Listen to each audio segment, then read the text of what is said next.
Hey, everybody, welcome back. I am Becky. And I'm Rachelle, and this is another episode of the BoatHouse Girls. Where we get together and hidden in a podcast is basically cousin time, where we get to chat about growing up and being Gen Xers with all of you. Hidden in the podcast. It's in podcast form. It's in podcast form for sure. It works. Yeah. So yeah. how you doing up there? Oh, boy. Yes. I am currently in southern South Dakota, right on the Nebraska border, and we are in a blizzard. Everything got canceled today. Wow. So there's no work, no nothing. Yeah. Which is okay because Yankton, where I am, is the town that just keeps giving, including the flu bug that I had yesterday. Yeah. Cheers. I'm so sorry. That's the worst feeling like that. It was fast, at least. Thank goodness. But I'm sticking to the fizzy pop today. Fizzy pop. Well, I'm having down here what we call a Coke, because everything is a Coke, but it's Diet Coke. Are you having a Coke addicts? Yep. Diet Coke Gen X addicts. Oh, you know what? It's the truth. If there was ever a generation that got hooked on something, it was our generation with Diet Coke. Oh yeah. I can't.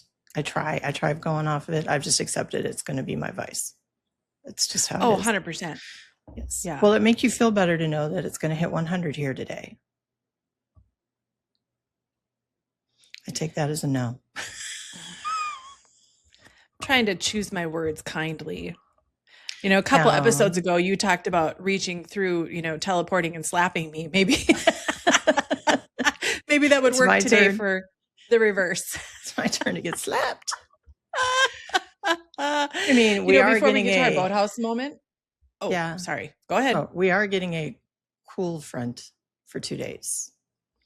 And that will take you down to what temperatures approximately? High 70s probably. I think northern Texas has a potential for snow tonight, but where I am now. So the spring breakers will be a little chilly for a couple days. Poor babies. It's going to be nice after that. Oh, well, that's good. I want them to have a good spring break. I just don't really want to talk about it too much. Sorry. The FOMO is big. Yeah. So talking about Diet Coke, I get a kick out of this because yes, our generation got completely hooked on Diet Coke. 100%. Our mothers, us, everybody was drinking Diet Coke. I remember hearing the songs on the radio about having a Coke in the morning. And for us, it was a Diet Coke in the morning. I mean, there was just everywhere. But as Gen X has aged, some of us don't handle the caffeine quite as well as we used to. And so I have turned into that girl who drinks caffeine-free Diet Coke these days. And if I'm really feeling sassy, I will mix it half and half with a regular Coke. Ooh. So I get a little bit of caffeine and sugar. Throwing it back to the old school 80s suicide drink. Where you just put a little bit of everything. A little bit of everything. Let's talk about our BoatHouse moment this week. Okay. And I'm thinking about the BoatHouse. I'm thinking about us playing in the BoatHouse. But one of the main things that kept coming to my mind this week as I was thinking about it was, who else was in the BoatHouse? Which led me to think, what friends did we take to the lake over the years? Oh. Yeah. Who did you have down there at your cabin? The Lindemans. Of course. Jason and Jenny spent a lot of time down there, I think, when we were real little. But beyond that, it was mostly because all the cousins were stuff there. I didn't take friends to the lake until I was much older. And when I would come back and visit when Grandma and Grandpa had it, and then Serena would come to the lake with me. But then we were told, we're not going to go hang out in the gross boathouse. We're going to hang out on the dock and work on our tan and look for boys on the lake. Absolutely. The whole lake too that existed. And then missed opportunity. And they were too busy riding their dirt bikes and annoying my grandfather. So then there was the time that the first time my grandfather ever let me go to the lake house by myself. And my best friend from high school, Marcy, was with me. We were visiting. It was Red River Days in Enderlin. And we decided we were going to the lake. Cousin Andrea it was her baptism weekend. Oh, wow. That's another story for another day, and we'll have her on the podcast sometime to share that.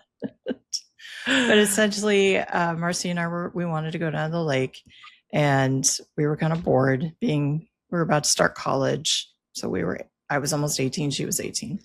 And I wanted to go, but I knew that I didn't know if I was going to get to go. And Grandma told me, well, you're going to have to get permission from your grandpa for that. So I went up to him and I was like, Grandpa, I would like to go down the lake with my friends.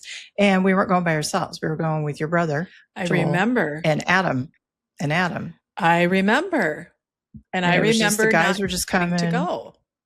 You weren't going to, your dad wasn't going to let you go. No. And we were going to do they were going to do a quick trip, like drive us down there, because Adam had a paper route, I think, the next day. One of them did. The perpetual Adair paper route.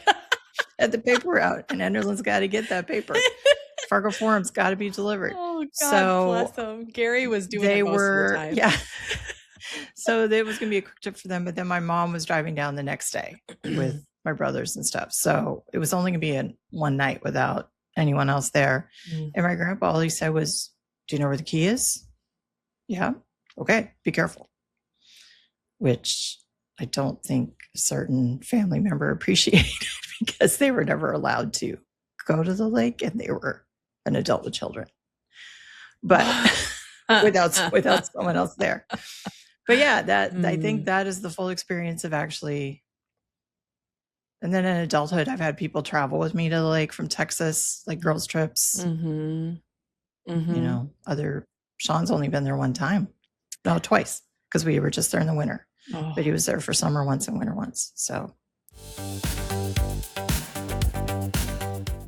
You know, I did take people to the lake, but it wasn't until I was older, because like you said, we always had cousins around that we were playing with. And yeah it was in my high school years when my dad started having his own lake place to go to.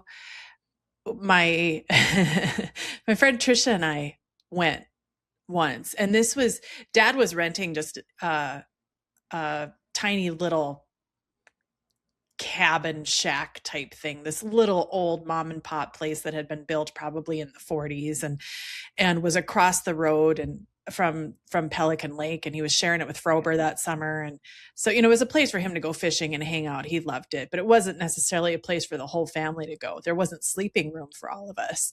Right. So yeah, so Trisha and I pitched a tent on the front lawn, and that's where we slept.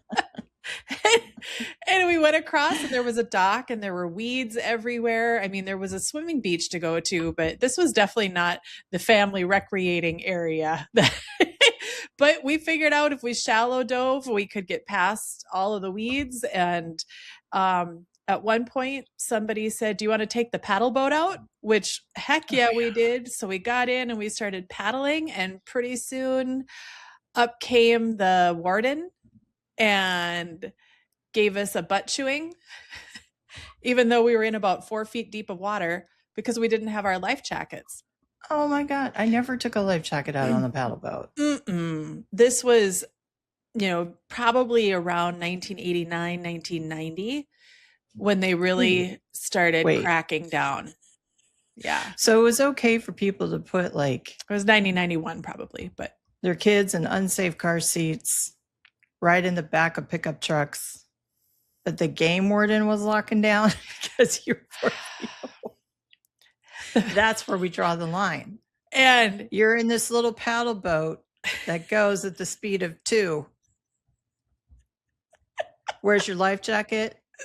But your dad can fly down a gravel highway with a beer in his hand out the window, and you're good to go. Waving at farmers while he takes a swing, and he's driving with his knees. I know. Oh, and the best part, I mean, paint the picture here. It was a busy weekend. It was probably 4th of July weekend or something like Right. that. It was a busy lake. So of course the warden's going to be out, but he pulls up and he's got, his tan official uniform on with the top and the pants. He's got his pants pulled up to his knees. The poor guy was whiter than the snow flying outside my window right now. And, and he's got his glasses on. We would have called him a nerd in the 80s. God bless him. And he was having Barney Fife. Oh, you got stopped by Barney Fife. We totally did. The 1990 version of Barney Fife. Okay. And we tried to talk our way out of it as much as we could, but we were young and, we were scared of authority. Like, oh gosh, he made us turn the paddle boat around. Everybody's standing down on the dock. My dad, his buddies, we had to paddle back with the game warden following us. What? He couldn't even troll. He had to shut his trolling motor off because, he had to wait for us to paddle. Just paddling away. And we get there and he makes my dad hold his boat at the dock, hold him while he writes up a ticket.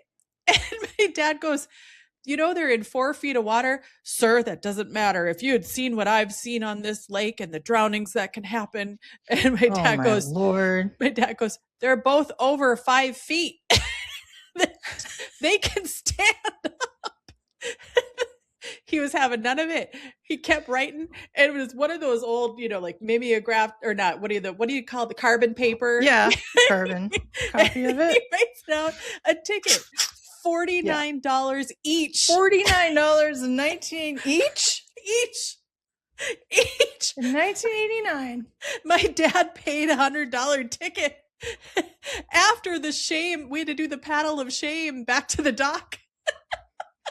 I think I had speeding tickets less than that in 1989. Oh, I had speeding tickets less than that in 2022 when I was in North Dakota. I mean, Minnesota's a little bit more than that, but no, I didn't really say the game warden was overcompensating for something, but I think so. Because there had to have been bigger fish to fry. It was 4th of July. Yeah, it was a holiday weekend. There had to be bigger people to go after. There were some really nice looking people on that big lake that day on Pelican Lake.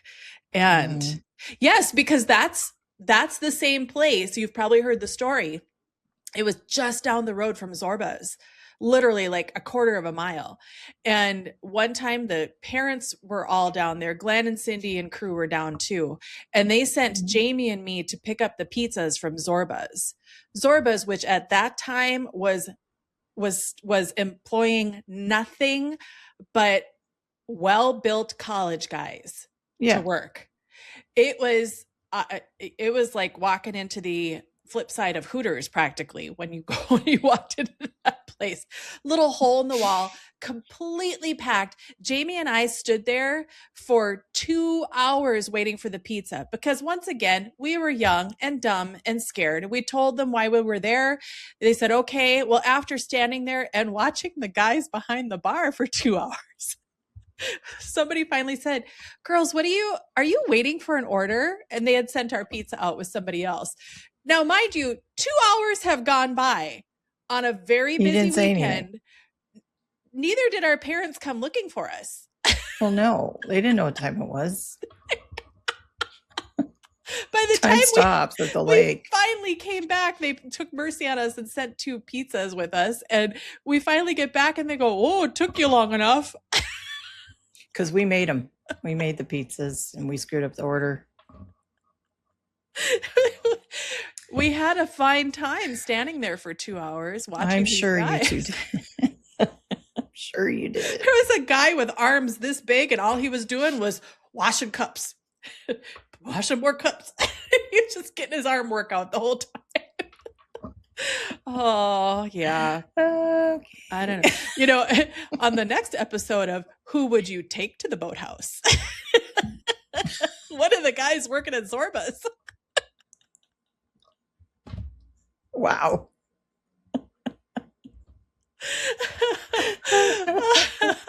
Yeah, the BoatHouse wasn't that kind of place. It wasn't. Man, missed opportunities. No, I'm kidding. Yeah, we were children. We were, well, and we were, I don't know about you, but I was scared. I was nervous all the time around boys, especially, if it was a boy I liked or thought was cute. Oh Oh, God, I was a mute. yeah. And let him make the first move. And I was never going to be, Mm-hmm. said, No, hey, terrified. my cousin's got a boathouse. You want to? Want to go check out the raccoons? I also didn't know how to flirt back then. That might have been part of the problem. Oh my gosh. I got some raccoons and some bats. Come on over. You want to come see the cool stuff? Maybe if we get the old men fighting over their property line, we'll see some fireworks. Oh, yeah. Oh my gosh. No, missed opportunities. And, honestly, to be honest, I don't know if I know how to flirt today either. I don't. Not sure I was ever good at it. I'm just glad I don't really have to. Yeah, thanks. Cheers to those of you who are out of the flirtation part of your life. Yeah, because it takes work. It takes work. It does. Okay. Yep. Another episode of the BoatHouse Girls. How do Gen X girls flirt these days? I don't think we care. I don't think we care to flirt. It's like there is truth. This is it. I take it or leave it. Here. Okay, so kind of along that line, we had missed opportunities, but there were opportunities we did not miss out on. Today's beginning topic. Yeah. Well, then let's start with what we didn't get away with. Let's put it that way. What got you grounded growing up as a Gen Xer? I was only ever grounded one time. I knew it. I knew that was your answer. I think we've talked about that. What the heck? And what did it look like? I was only grounded one time, and wrongly, I might add, if my mother is listening.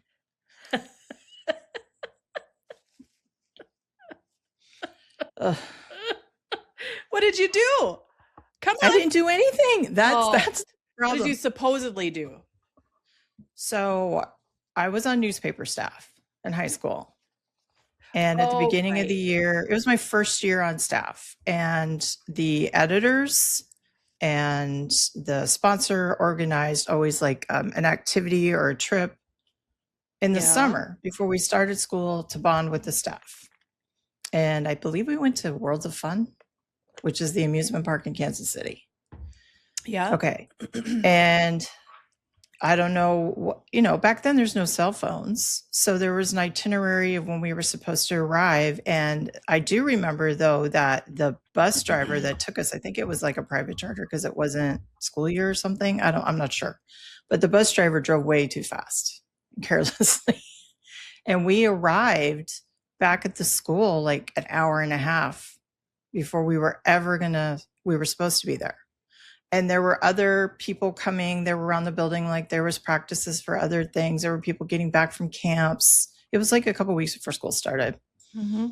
And I was the only one who didn't have anyone there to pick them up because my mom was told we would get there at this time.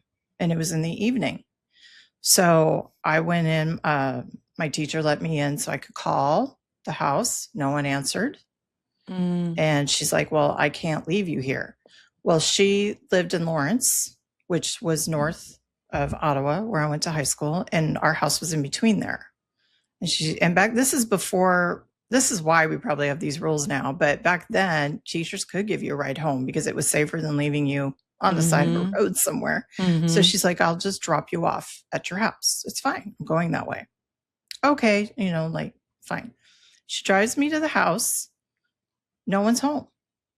So now she's afraid as the teacher to leave me home alone because I'm like 14, 15, and she doesn't know my parents. And she's like, okay. She turns around, drives me all the way back to the high school.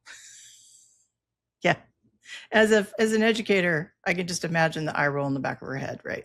Yeah.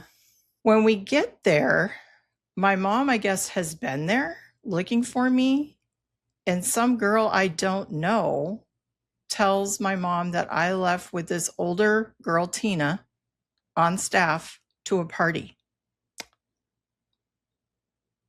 Well, first of all, Tina was a senior. She was never going to take me to a party. Second of all, who is this girl who's ratting you out? I have no idea who said that. Second of all, and then third of all, I was not that kid. Like I never went to parties and stuff. So no. And they're like, your mom just left. She said this, da da da da da. So I tried calling home again. And I think it was my dad. I think my dad picked up and he's like, he's mad. Where the hell are you? Your mom's looking for you everywhere. And I'm like, my teacher's we got here early. She brought me. She didn't want to leave me at home. Like I explained to dad. And she goes, well, your mom thinks you're at a party. I go, I'm not. I'm with my journalism teacher. Okay, well, get home. So Miss Michael once again drives me back to the house. And by that point, I see mom's car, I see dad's car. Well, what had happened is mom went in early to get groceries and then showed up at the school and was going to sit and wait for me. And she got there like 30 minutes after we arrived, after I was already home. Actually, no, she wasn't home yet. I got home and that's when dad said, call the school. Your mom is looking for you. And mom was like by the payphone at the school. That's what happened. And I called and she was just yelling. And I was like, I'm at home. I'm at home. Why did you leave I didn't. So very long story short, I get off the phone with mom. I explained to dad what happened. By this point, Miss Michael has gone on with her life because she's, made sure this kid was safe driving her back and forth forever. Poor and teacher. Then my mom was terrified. She thought I had gone off somewhere, that something had happened or whatever. And she was angry at the teacher for taking me. Like she shouldn't have done that, but she was trying to keep me safe. Yeah, right? She was trying to be nice, just drop you off. Yeah, she was. And so mom gets home and I'm downstairs when she gets home and I hear dad and mom talking about it and it's getting pretty heated. And I don't know if it was out of the fear that something had happened to me or whatever, but mom just decided I was going to be grounded because I wasn't where I said I would be. And I came upstairs and she was like, I was like, I was never at a party. That girl, Tina doesn't even know me like me. She's older. Like what? No, like, I don't know if she didn't believe me or refused to acknowledge I was telling the truth. Yeah. Or if she was just so upset, she couldn't say it's okay. And I was like, what? Oh, you're grounded for 2 weeks. And I looked at dad and dad just shook his head. There's nothing I can do now. Oh, yeah. And that is the only time I've ever been grounded. Well, kudos to you for only that one time. I mean, I was an extremely good kid. I wanted good grades. I didn't want to get in trouble. I didn't want to go places where I knew I shouldn't be. Like that all came later in college, as it should. But yeah, I was just like, I didn't do anything wrong. I didn't. What? And when you look back on it, on the things like my younger siblings have done over time. Oh, ain't it the truth? We talked about this last time. My brothers were crashing their cars and getting minors, and there was angelic all sorts of things. What?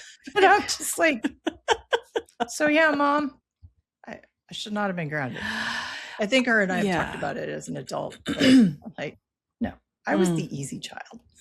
Yes, you were. And you were very responsible and it was expected of you. You were, the oldest, way too much pressure. Daughter. Yeah. When we look back on it now, I think about, what's your number though? How many times were you grounded? I couldn't count if you asked me to. The stars, the pebbles on a beach, billions in the sky.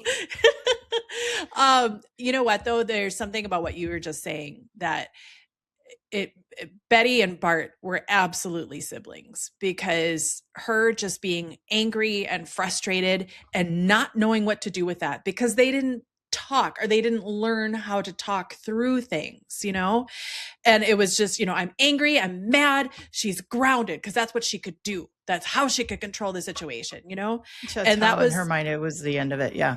Yeah. And that was the way dad was too. And that was, I suppose the way they were raised. And I just think of all the times that I was grounded because I had done something that every other kid in the neighborhood was doing, and it was harmless and it was just fun. And it was a way for me to pass the time, like they'd go up to the bowling alley to play video games. And oh my Lord, my dad, that was his number one thing. Don't go to the bowling alley. He just thought we were going to be corrupted forever if we were hanging out at the bowling alley. I remember whenever I wanted you to go to the bowling alley with, we had to like sneak you into the arcade. Oh, for sure. On the lookout for your dad. Mm-hmm. Oh yeah. And then it never failed. He'd be like driving by and see me there. Or I would test the limits. I would stand outside the bowling alley and talk to people, but I wouldn't go in. And then I'd get grounded for that. I told you not to go there at all, so that means the sidewalk perimeter also. But yet I'm going to point out the irony yet again. Because as adults, we entered that same bowling alley that had the bar attached to it and the same owner that was there when we were children. And we had not been there for, I don't know, ever as grown adults, right? Yeah. And we take a seat at the bar and turn to that bartender owner and he asked, what did he tell us? What do you want? What's your order? Well, we're like, do you know who? Yeah. Well, we asked him, do you know who we are? And without even thinking, Al goes, yeah, you're Bart's kid, you're Larry's kid. What do you want? But it's a bad place to go. But it was their cheers. Oh, 100% their cheers. Oh, I know. We weren't trying to go in the bar. We were going to go play Miss Pac-Man. Exactly. Or the pinball machine. But it was all the other bad kids who were there that, Maybe bowl. I don't know.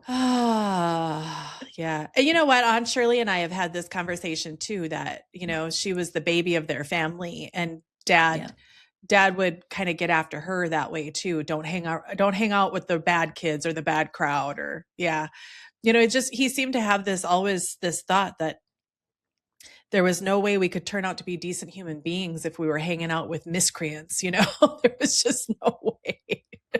And I think or that we could identify the miscreants and that we shouldn't be there. Right. Well, and the miscreants maybe.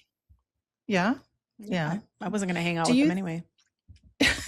Sorry. Do you think maybe also like their upbringing, but I mean, there was a lot of trauma. Yeah. For both of them growing up as adults, that instead of just saying, like, we love you and we don't want anything to happen to you, it came out in a different way. Because, Yeah. And I honestly think I love you language was so foreign to them. Back then, yeah. Yeah. Or, especially to our parents growing up in the household they did. Our grandpa was pretty tough. So I don't know that the words I love you were ever said, let alone allowed to be felt, really. It was just kind of survival mode all the time for them. So I think I don't know if that's just I don't want to say it's a boomer thing, but I think it might be too. Yeah. I mean, it even goes back even further. Like we joke now, my cousin Andrea and I on my dad's side, that whenever we would tell grandma, because every time I would leave the farm, especially when she got older, or every time I would hang up the phone with her, we would always say, I love you, grandma. And her response was always, there's always one of two responses. It was like, yep, okay. Or thanks, thank you. And then hang up the phone, right? Dad with the grandkids. Yep. Yep. Okay, thanks. And it's become like this kind of running joke and I laugh because my dad will do the same thing. Mm-hmm. And he sounds like his mom when he does it.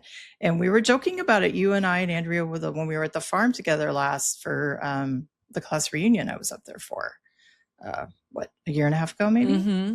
Mm-hmm. And cousin Andrea's like, well, he tells me he loves me. I go, that's different. And then as a joke, she gets up to leave and she's like, bye, Uncle Larry. And she's like, love you. And he's like, yep, love you too. And I'm like, wait, what? Wait. What? I get an I love you, Bex, every once in a while from him. Yeah.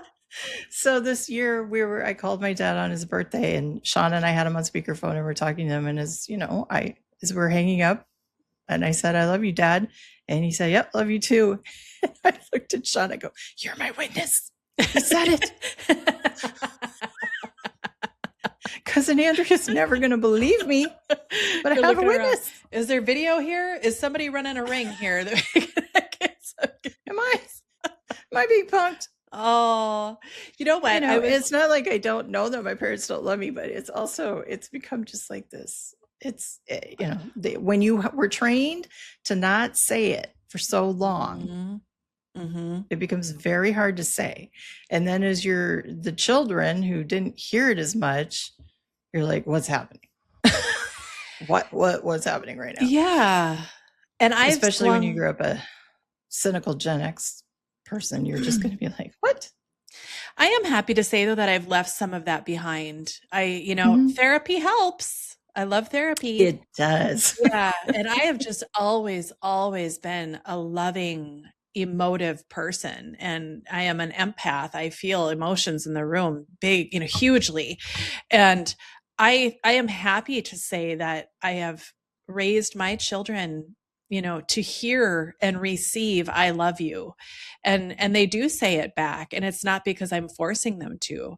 Right. I might joke and tease, my son, you could call your mom once, just like once in a while. And he knows that I am just teasing. And I know that he's a 22-year-old boy living his best life in the Army.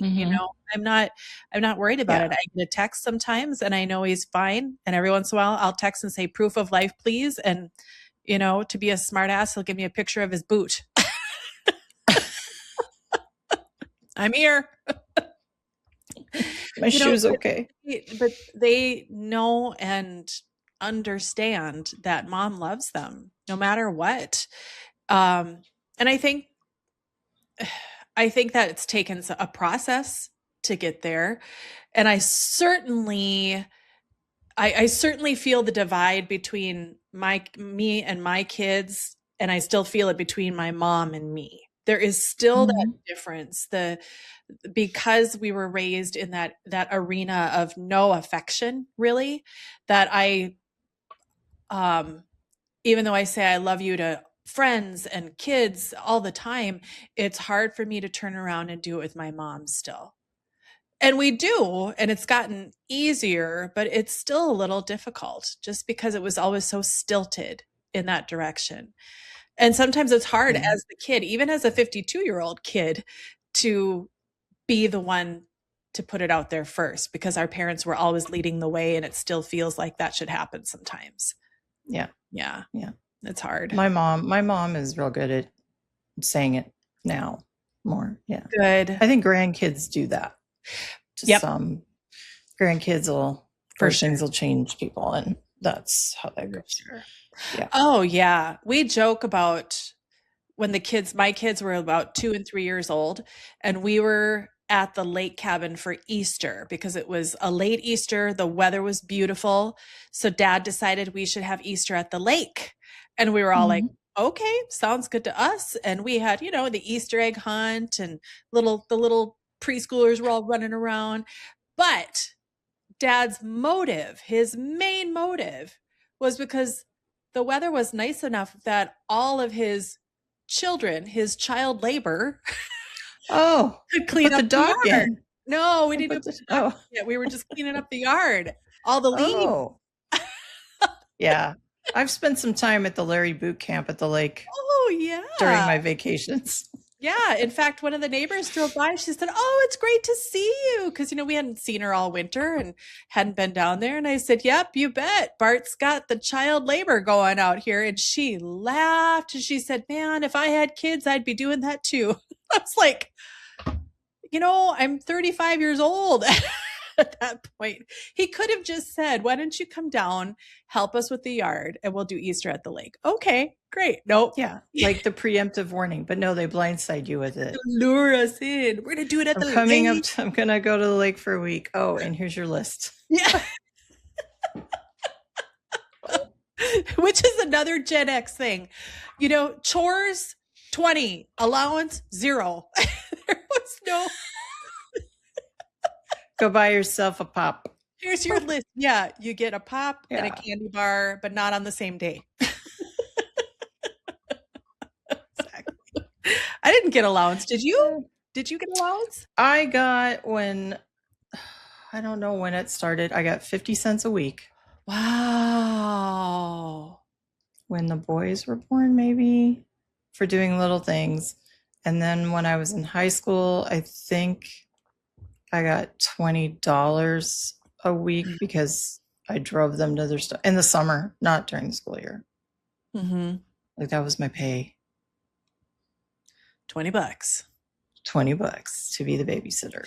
But hey, that bought you a mellow yellow and some curly or what? No, got you a cherry limeade actually at the Sonic. That's what it did. It did. It would give me a cherry limeade, a full tank of gas. And that's about it. What else does a kid need, I guess? Maybe maybe the latest Sweet Valley High.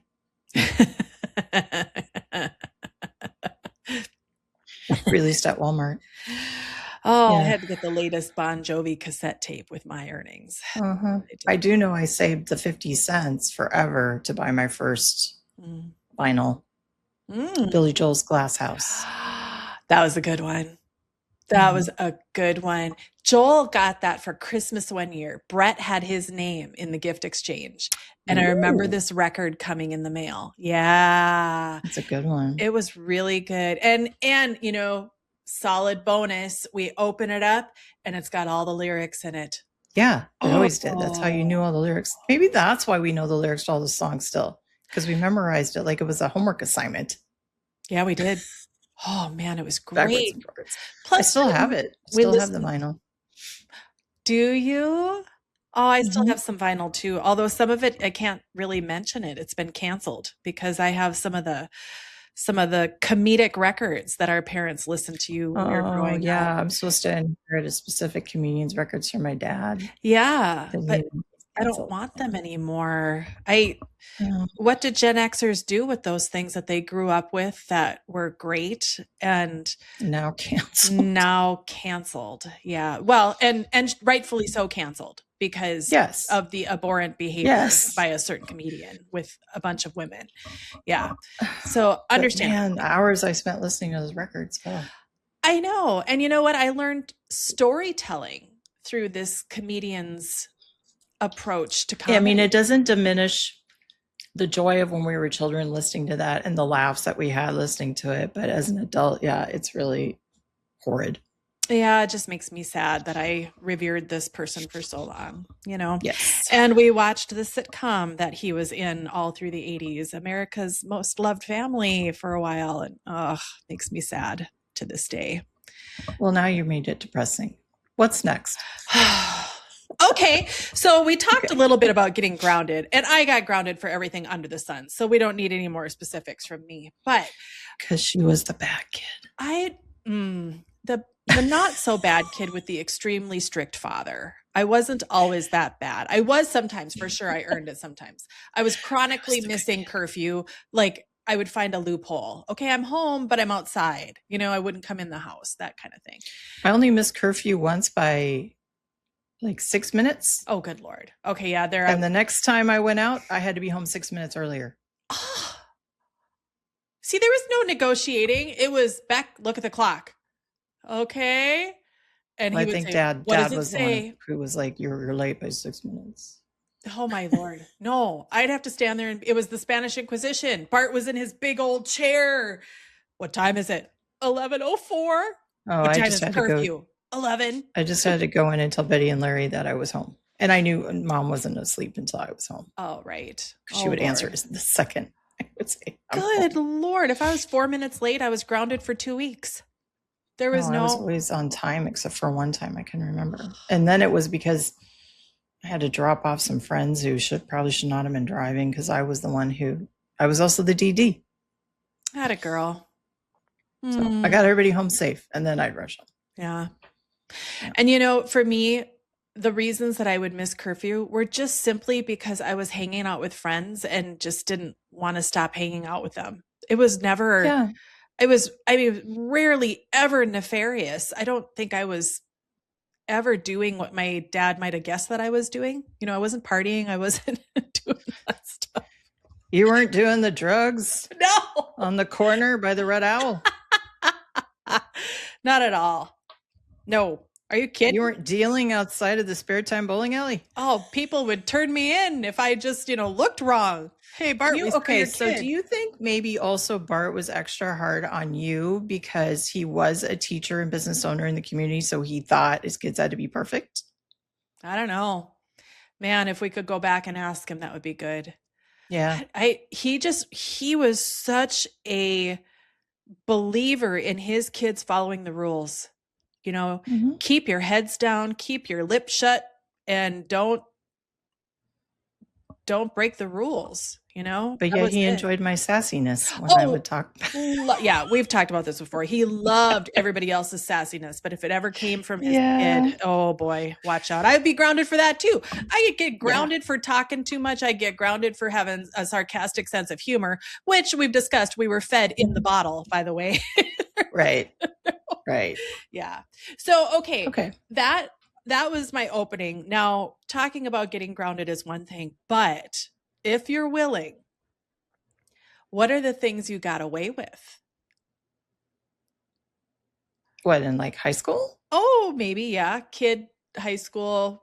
Like, what if your parents had known about it, you would have been grounded for sure. Now, I know it's a little tricky because our moms do check this podcast out sometimes. So I really... Don't tell me if you say nothing, I'm just going to be sick. I can't. I'm already sick.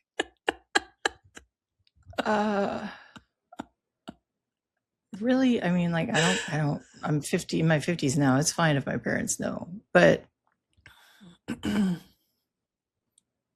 think the most, can't. When I was in high school, well, I didn't have a car really of my own until I was a junior.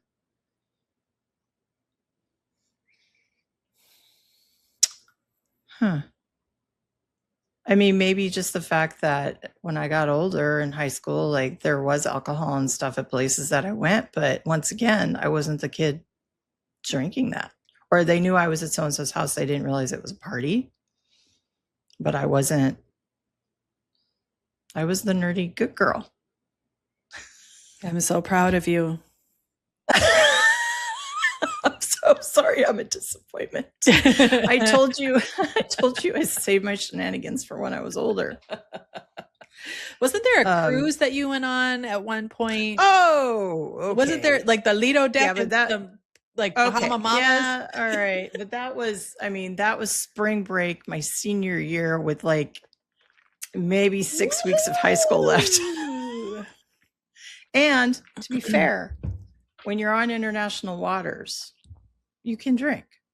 Now, technically, you're supposed to be 18, and I was still 17, but I was the only one still. There was only a couple of us still 17, and the boat wasn't going to monitor that. And it was just one night on the Lido deck. I think that has changed now. I think boats will say if you are not 21, if you're an American citizen, embarking in America, then yeah, you go by America rules, I think is the case, if I remember correctly. But back then, yeah, the last, okay, yeah, that is the one time probably. I'm glad you can remember.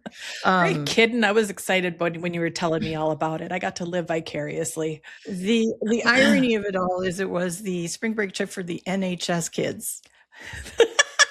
The National Honor Society. The overachievers. All the overachievers. And we were really good until the last night when we saw that we're on a giant boat in the middle of the ocean, and all of our, well, not all of them, one of our teacher sponsors, and they had their spouses and stuff, and it was the captain's dinner, and one of them had a little bit too much champagne, I think. And she was not one, I think, to really drink. And all the teachers went to bed early after dinner, and they were all like, be up at this time because we're going to be at the port and we have to get ready to go through customs and all that stuff. So they're safe as kittens. They all went to bed, and it's like 9:00 at night. And we're like, where are we going? And we're going to the Lido deck, where I went up to the bartender and I said, I think my friends were in a fight. Yes. My best friend and her boyfriend were on a fight. They were having a fight, and it was bringing everybody down. Like they would say now, the vibe, they were killing it. It was bad. And I Mhm. was frustrated. So I went up to the bar with the intent of getting like a soda or something.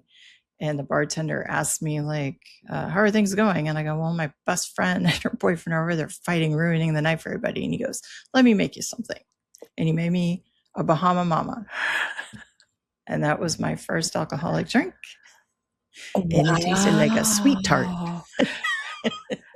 And you said, It was good. please, sir, may I have another? I had many and I didn't spend $1. They were all on the house.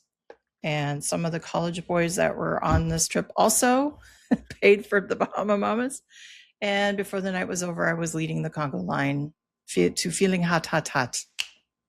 That's my cousin. That's my girl. You have a gift? Breakfast the next morning was not good. Ooh, no, I The imagine boat, it wasn't. eggs. Mm. I do remember getting off the plane and coming down an escalator and seeing my parents, and I'm in my ripped denim Jean shorts? In my jean shorts, but they were the dyed, like, Oh, yeah, like acid wash type ones? acid wash, ripped, torn shorts with my Hey Man Caribbean shirt. And of course, I had this short, like bob spiral hair, and it was everywhere. And I had on sunglasses because I was just miserable carrying my luggage coming down the escalator, getting to the bottom and saying, can we stop at Wendy's? And my dad just going, I need a Frosty and some what's fresh wrong fries. with you? I'm really tired and I didn't get to eat on the plane. Can we please stop? I need a cheeseburger. I need some greasy hangover food, which at the time you probably didn't know what. I didn't know, but that's what my body wanted. Yeah. And then I was just like, I gotta go. I gotta eat and I gotta go to bed. Oh, Yeah. You know what? I was like you though. I didn't have my first alcoholic beverage as late as you did, but I didn't, I would go to parties because that was the only thing to do in my tiny little hometown. There'd be where I was. a party out in the country somewhere, and whoever I was hanging out with would want to go out there. But I never brought beer or anything with me. I would have one maybe that somebody would be willing to let me have, like cousin Andrew would probably give me one. But I knew I knew never that I could go home tipsy ever and get away with it. And in fact, I didn't usually take the beer either, sometimes, but not very often. And it wasn't until my senior year of high school, when all my sports and things were done, that I drank intentionally for the first time. And it was like March, early March. And I had 2 wine coolers. Woohoo! Tipsy. Was your first also Bartles and James? It was probably, yes. We thank or you Seagram's. for It would have been Bartles and James or Seagram's. Mm-hmm. Yes. And I don't know, cousin Andrew probably had them in his cooler. He usually was the one with a stocked cooler. I never, who was going to buy for me?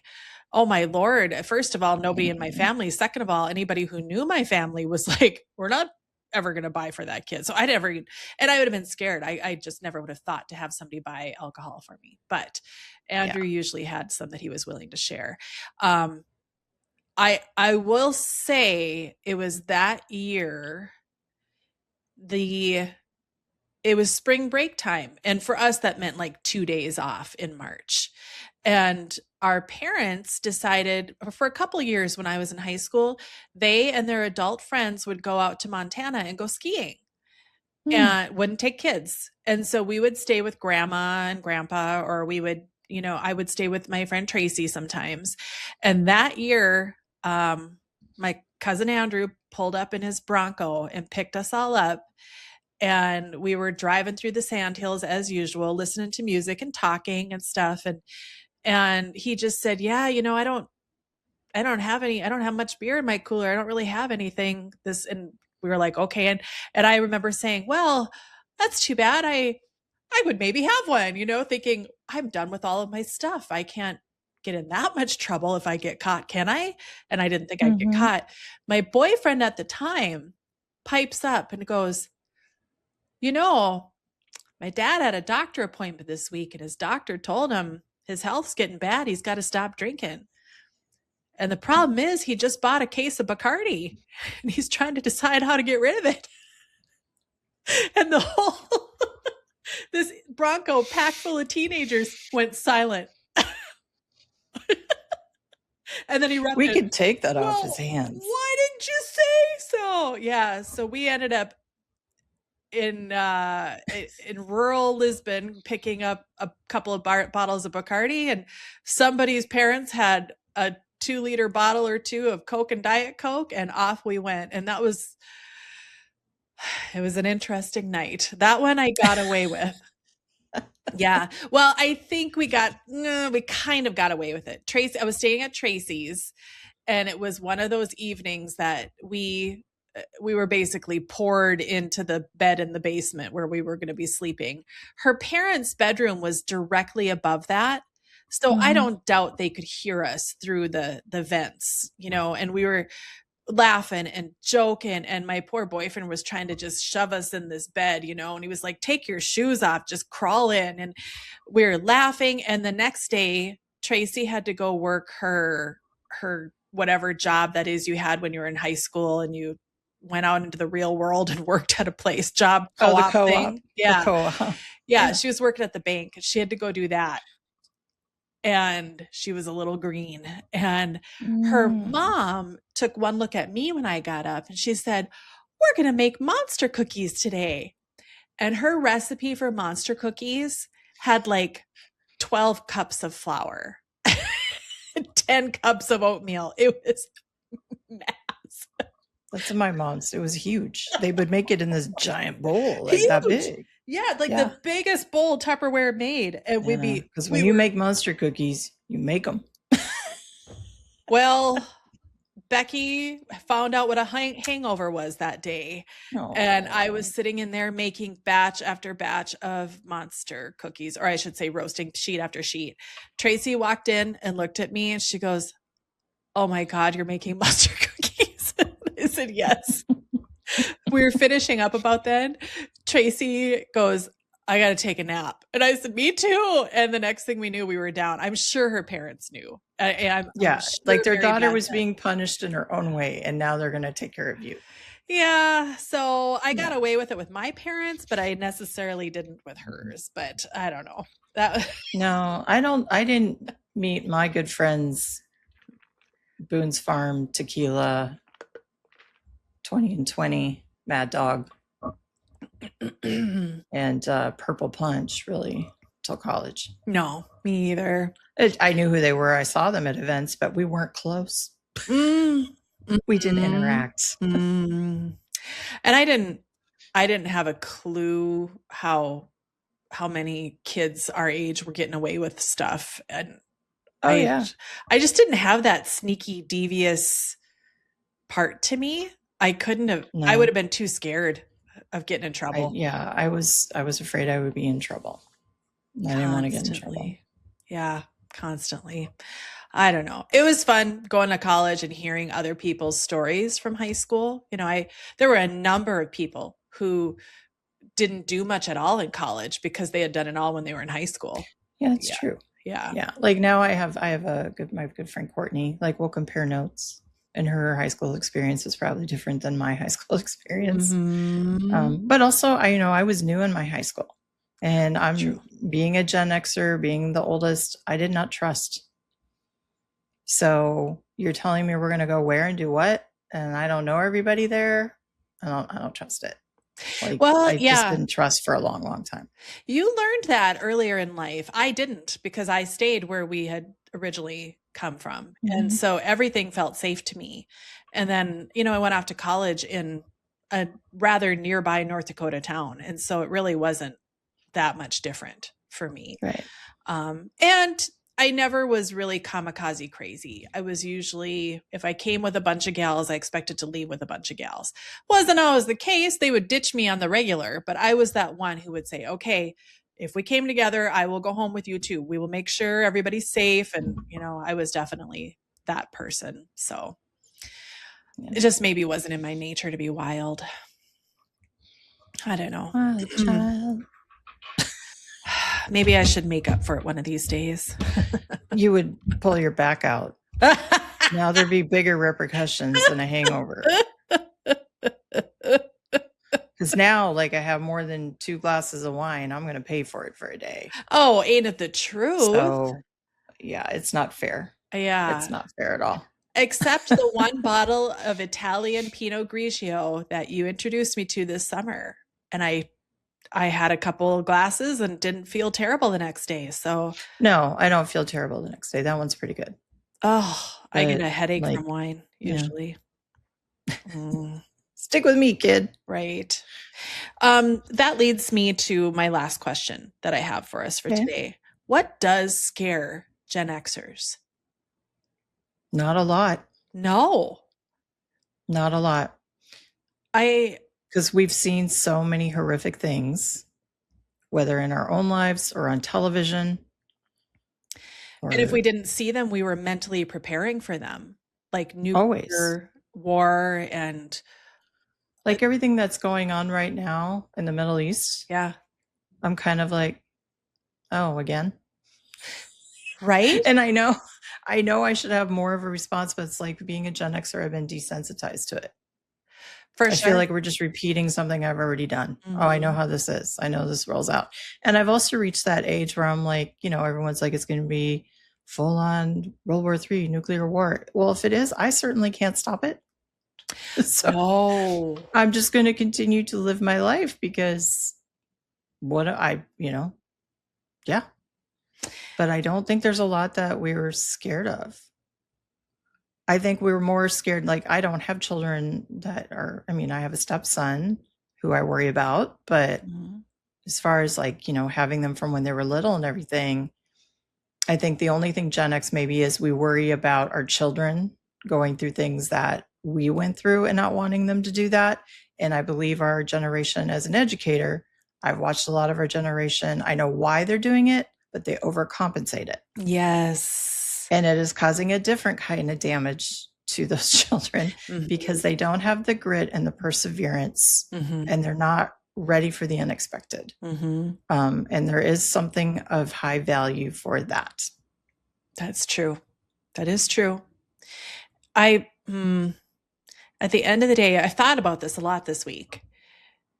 What really are we Gen Xers scared of? And I think you've nailed it. We are scared of things happening to our loved ones, our children, especially. Beyond that, we were the generation that was kind of forgotten, or the generation that we figured out how to survive on our own. Yeah. And I've always been very independent because I had to be. I think it translates. I think if the apocalypse hit, I trust in my survival skills. I'm not great at it, but I definitely know I have some grit that's going to get me a little ways. Yeah. And if I go down fighting, I go down fighting. Like that's. I mean, honestly, I don't even mean to sound like, oh, I'm so great at this. But I just have thought about this more than once. If something massive hits, I know there'll be that, those moments of panic and fear and all those things will happen. But I also just know that eventually I'll be like, well, this is the new reality. Let's go. What do I do next? I think our generation also read a lot of dystopian. Yes. Oh, for sure. For sure. Alas, Babylon, totally prepared. I know I need salt. I know I need batteries. Load up on medications because that's it. 1984, big, it's already here. Handmaid's Tale is already here. Like, it's like, that was I know. But yeah, like the fear definitely comes from something happening to someone else, not to ourselves. Right. And at the same time, it has given me a little bit more compassion for the greatest generation and the boomers, and how some of the very difficult situations that they lived through, how that shaped them in their later adulthood. And some of the things that our grandparents and our parents did or the way they acted, or those things make more sense to me now because I do understand being desensitized. Yeah. Yeah. Or you I can see understand the that other perspective more now. for sure. And I understand the survival instinct that kicks in, and you just don't have time for other people's crap sometimes. Like, oh, really? You're having trouble with this? Tough. You got to get over it because I've already been there, done that. I'm not doing it again with you. You know, your feelings are hurt. Okay. Get over it. I barely have any. So I got to work on that on my own. I can't help yours. Sorry. I am not numb. Yeah. However, I can go numb in a split second. Oh, Don't you worry. gosh. Maybe that'll be our running question is, have we thought of anything Gen X is scared of yet? No? Okay, moving on. No. No, I'm not too worried about it. Okay. Cousin. Yes, ma'am. As ever, thank you for sharing a little walk down memory lane time with me. And hanging out. Yeah. And that's going to be it for, I guess, this episode of the BoatHouse Girls. I think so. I'm going to enjoy my blizzard. You enjoy spring break in South Texas.